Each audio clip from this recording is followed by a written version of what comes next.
बगलामुखी बगलामुखी पीतांबरधारी बगलामुखी बगलामुखी बगलामुखी पीतांबरधारी बगलामुखी बगलामुखी देवी बगलामुखी।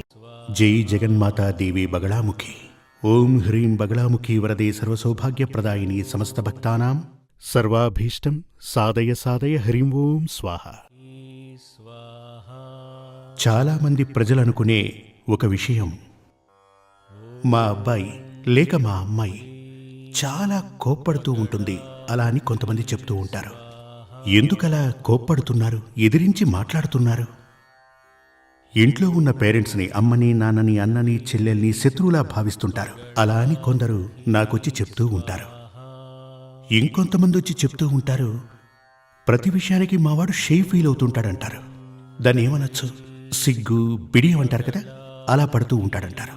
కొంతమంది వచ్చి చెప్తూ ఉంటారు, స్వామి నేను బాగా చదువుకున్నాను స్వామి, కానీ ఇంటర్వ్యూస్కి వెళ్ళినప్పుడు వాళ్ళు ప్రశ్నలు అడిగితే నాకు గుర్తుకు రావు అని, మాట్లాడలేకపోతున్నాను, అప్పుడు గొంతు డ్రై అయిపోతుందని చెప్తారు, నాలుక పెడసకట్టుకుపోతుంది అలా అని చెప్తూ ఉంటారు. దాని అర్థం ఏంటంటే మన మనసులో ఉన్న భయమే దానికి కారణం. నా వల్ల అవుతుందా అనేటువంటి ఒక భయం. దాన్నేమనొచ్చు, తన మీద తనకి నమ్మకం లేకపోవడం అనొచ్చు. దీని గురించి వివరంగా చెప్పాలంటే తన మీద తనకు విశ్వాసం లేకపోవటానికి మరో స్వరూపమే. దానిని మరో విధంగా ఏమనొచ్చంటే సందేహపడ్డం అనవచ్చు. నా వల్ల అవుతుందా అని థింకింగ్ మనసులో ఉండటాన్నే మరో విధంగా సందేహం అంటారు. వీటన్నింటికీ జాతకరీత్యా కారణం ఏంటంటే మనసుకి కారణభూతుడైన చంద్రుని యొక్క బలహీనతే కారణం. జాతక ప్రకారం మన యొక్క సూర్యుడు అంటే శరీరం అని అర్థం, చంద్రుడు అంటే మనసు. ఈ మనసే మనందరినీ ముందుకు నడిపించేది, మనల్ని ముందుకు నడిపించేది, మార్గదర్శనం చేసేది మనసే. ఆ మనసు కొన్ని సందర్భాలలో మనల్ని పలు రకాలైనటువంటి దోషాలు చేసేలా పురిగొలుపుతుంది, కొన్ని సందర్భాల్లో చాలా గొప్ప స్థాయికి చేరుస్తుంది. ఇలా చూడండి, మీ ఇంట్లో మీకు తెలిసినటువంటి ఒక వ్యక్తి, ఇంట్లో వ్యక్తి కావచ్చు, పక్కింటి వ్యక్తి కూడా కావచ్చు, ఉన్నట్టుండి మరణించారనుకోండి. పెద్ద వయసేవి కాదు, ఒకవేళ ఉన్నా మీలో ఒక భయం ఏర్పడుతుంది కదా. పక్కింట్లో ఓ వ్యక్తి చనిపోయాడు, అతను చిన్న వయసులోనే, చిన్న వయసు అంటే మరీ చిన్నపిల్లాడేం కాదు, 10, 20, 30 ఏళ్ల వయసున్నవాడు చనిపోయాడు. అప్పుడు మీలో భయం ఏర్పడుతుంది, అది కూడా అన్యాచురల్ డెత్ అయి ఉంటే, ఒక యాక్సిడెంట్, ఒక ఆత్మహత్య, లేక విషం తాగి చనిపోయాడు, ఉరేసుకుని చనిపోయాడు. ఇలా గనక చనిపోయి ఉంటే ఆ ఇంట్లో వాళ్ళకే కాదు, ఆ చుట్టుపక్కల ఉన్నటువంటి అతని యొక్క బంధువుల్లోనే కాకుండా అతని యొక్క ఫ్రెండ్స్ సర్కిల్లో కూడా ఒక భయం ఏర్పడుతుంది. ఏంటా భయం? నిన్నటి వరకు ఫ్రెండ్గానే ఉన్నాడు, అకస్మాత్తుగా చనిపోయాడు, ఒక భయం. ఆ భయం అని చెప్పబడేది ఏదైతే ఉందో మనసులోంచి పుట్టింది. దీనికి కారణం మన మనసే. ఇంకా వివరంగా చెప్పాలంటే, ఒక డెడ్ బాడీని గనక చూసామంటే మనం వెళుతుంటాం, బయటకు వెళుతున్నప్పుడు ఒక డెడ్ బాడీని చూసామంటే చనిపోయి పడున్నటువంటి ఆ బాడీ తన చిటికెన వేలు కూడా కదపలేదు, ఆ సంగతి మనకు తెలుసు. అది లేచి మనల్ని ఏమీ చేయలేదు, కానీ మనం దాన్ని చూస్తే వెంటనే భయపడతాం. కారణమేంటి? మన యొక్క మనసు బలహీనపడింది అని అర్థం. అంటే ఈ మనసు అనేది పలు రకాల రూపాలు ధరిస్తుంది. బంకమన్ను లాంటిదని చెప్పచ్చు. ఆ బంకమన్నుతో మనం పలు రకాల రూపాలను తయారు చేయవచ్చు, మళ్ళీ తుంచేయవచ్చు. మన మనసు కూడా అలాంటిదే. మరో విధంగా చెప్పాలంటే మనసు ఒక మాంత్రికుడని చెప్పవచ్చు. అంటే మనల్ని బాధ పెట్టేది, నవ్వించేది, చింతింపజేసేదంతా కూడా మన మనసే. అటువంటి మనసుకి కారణభూతుడైన వాడు, దాన్ని బేస్ చేసేవాడు మనోకారకుడు చంద్రుడు. జాతక ప్రకారం చంద్రుడు శుభస్థానంలో గనక లేకపోతే, చంద్రుడు నీచ స్థానంలో గనక ఉంటే, ఆ చంద్రునికి బలం లేకపోతే గనక ఇతని మనసు గాలికి వెలిగించిన కాగడ అవుతుంది. గాలి వీస్తున్నప్పుడు ఒక కాగడా వెలిగించండి, గాలికి ఊగిసలాడుతూ ఉంటుంది. ఈ విధంగా కొట్టుకుంటూ ఉంటుంది. అదేవిధంగా తన మనసు ఎప్పుడూ కూడా ఊగిసలాడుతూ ఉంటుంది. తనకు తన మీద ఎప్పుడూ విశ్వాసం ఉండదు. ఇదొకటి. మరొకటి, ఇలా ఉన్నటువంటి మనసుకి కుజగ్రహ దృష్టి కూడా చేరితే,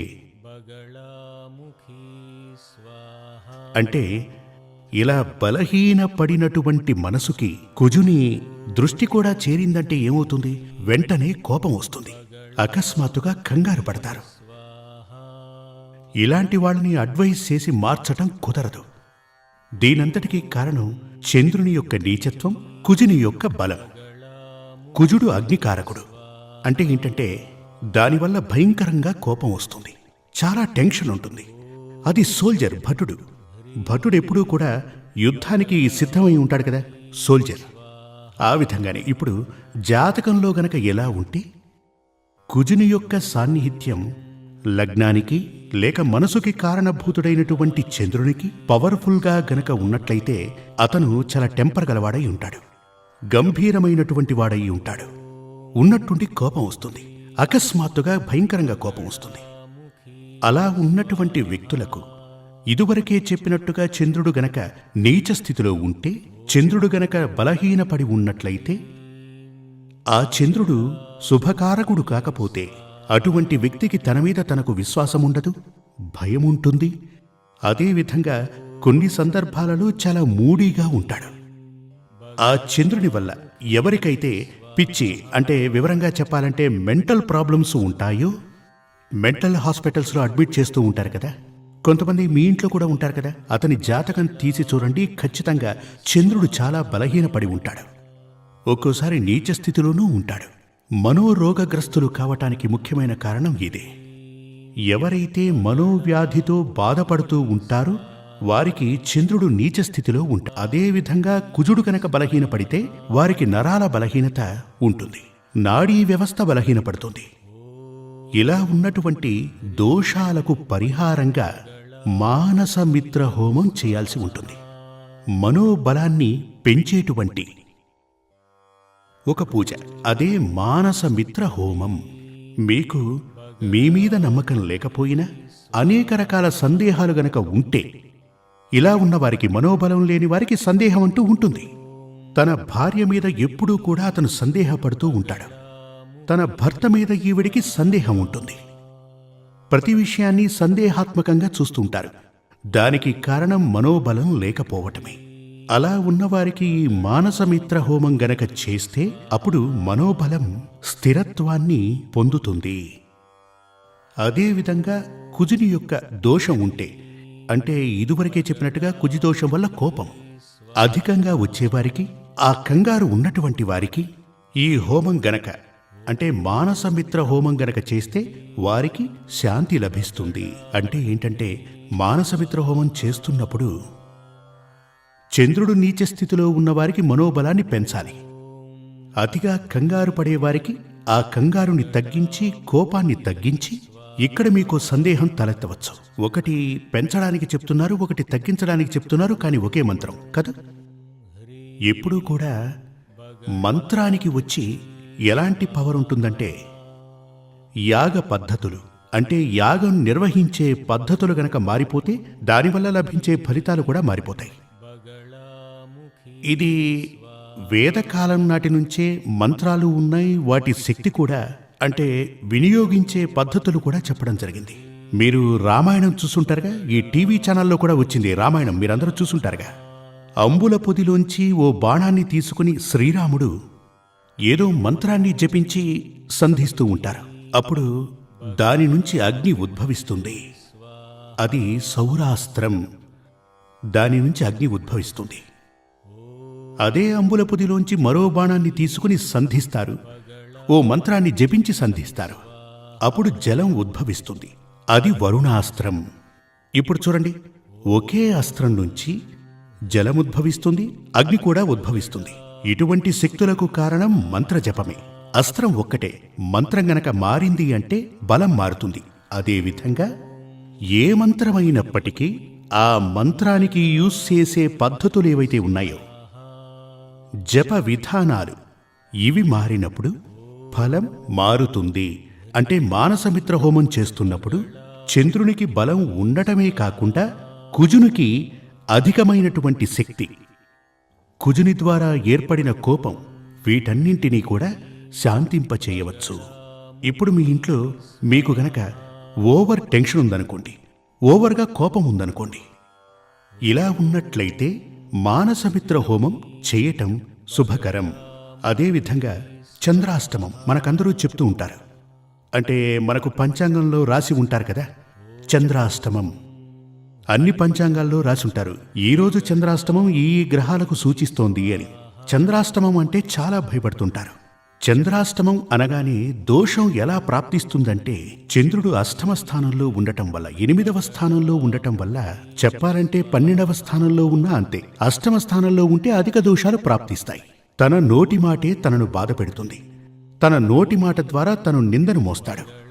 ఎవరికైతే చంద్రాష్టమం ఉంటుందో అతనికి తన నోటి వెంట నుంచి, అంటే ఇతరులను దూషించేలా మాట్లాడతాం, ఇతరులను బాధ పెట్టే మాటలు మనం మాట్లాడడం జరుగుతుంది. అప్పుడు గొడవలు మొదలవుతాయి. అదేవిధంగా మన యొక్క థింకింగ్, మనలో ఉన్న ఆలోచనలు శుభకరంగా ఉండవు. అందుచేతనే చంద్రాష్టమ సమయంలో శుభకార్యాలు చేయకూడదు అంటూ ఉంటారు. ఆ సమయంలో సరైన మార్గం ఏదో మనం తెలుసుకోలేం. ఇప్పుడు మీ అందరికీ ఓ ఉదాహరణ చెప్తాను. ఎవరూ లేనటువంటి ప్రదేశానికి మీరు వెళ్ళారనుకోండి, అక్కడ టీ అంటే మనం తాగే టీ మాత్రం అనుకోకండి.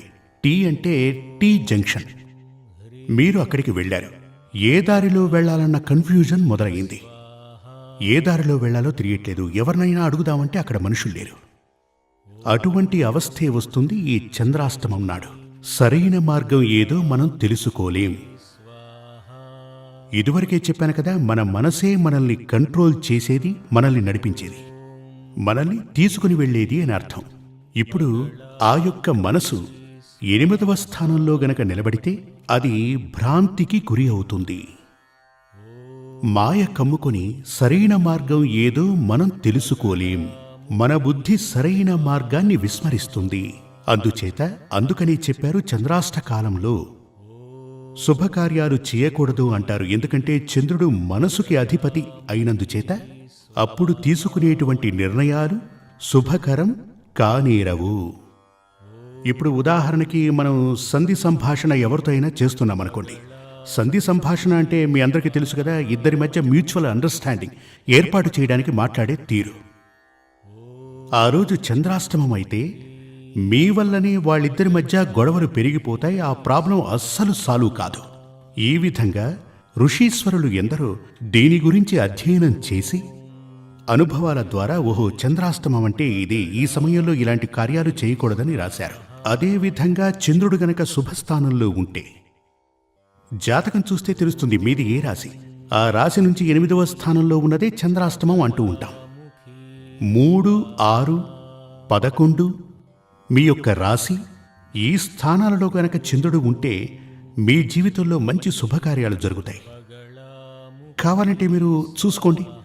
ఇప్పుడు మీరొక మంచి నిర్ణయం తీసుకోవాలి అనుకుంటే, ఇప్పుడు మీరు గనక మిథున రాశిలో జన్మించిన వ్యక్తి అయితే, మిథున రాశిలో చంద్రుడు ఉన్నప్పుడు నిర్ణయం తీసుకుంటే గనక అది మంచి నిర్ణయం అవుతుంది.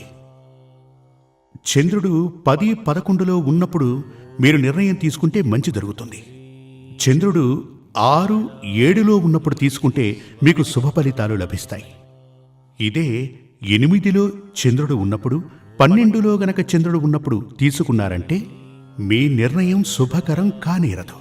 ఆ సమయంలో మీరు తీసుకునే నిర్ణయం మీకు ప్రాబ్లమ్స్, అంటే రాబోయే కాలంలో సమస్యలు క్రియేట్ చేస్తుంది.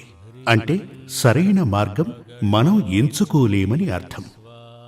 జై జగన్మాత దేవి బగళాముఖి. నేను చెప్పేది మీ అందరికీ అర్థం కావాలని.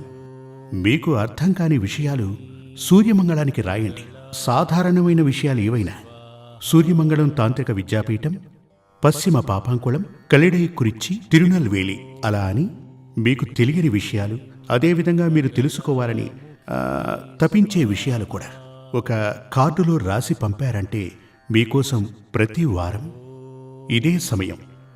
ఇదే సమయం అంటే ఇవాళ ఆదివారం కదా, నేను మిమ్మల్ని కలుస్తూ ఉంటాను కదా, అలాగే వచ్చే ఆదివారం నేను మీరు అడిగే ప్రశ్నలకు సమాధానం ఈ కార్యక్రమం ద్వారానే ఇవ్వటం జరుగుతుంది. అంటే ఆ ప్రశ్నకు అర్హత ఉంటే దానికి తప్పకుండా సమాధానం లభిస్తుంది.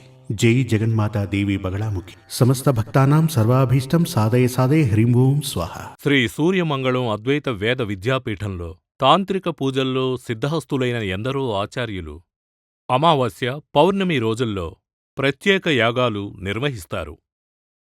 ఈ యాగాల్లో పాల్గొనడం ద్వారా తల్లి శ్రీ బగళాముఖీదేవి అనుగ్రహం వల్ల సర్వదోషాలూ పోయి సకల సౌభాగ్యాలు మనకు కలుగుతాయి.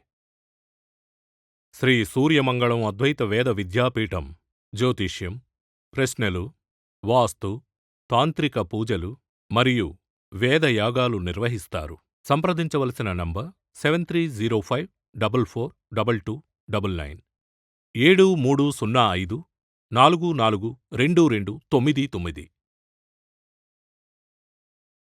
చెన్నై, కోయంబత్తూర్, బెంగళూరు, హైదరాబాద్, విజయవాడ, ఢిల్లీ, ముంబై, తిరునల్వేలి, టెక్సాస్.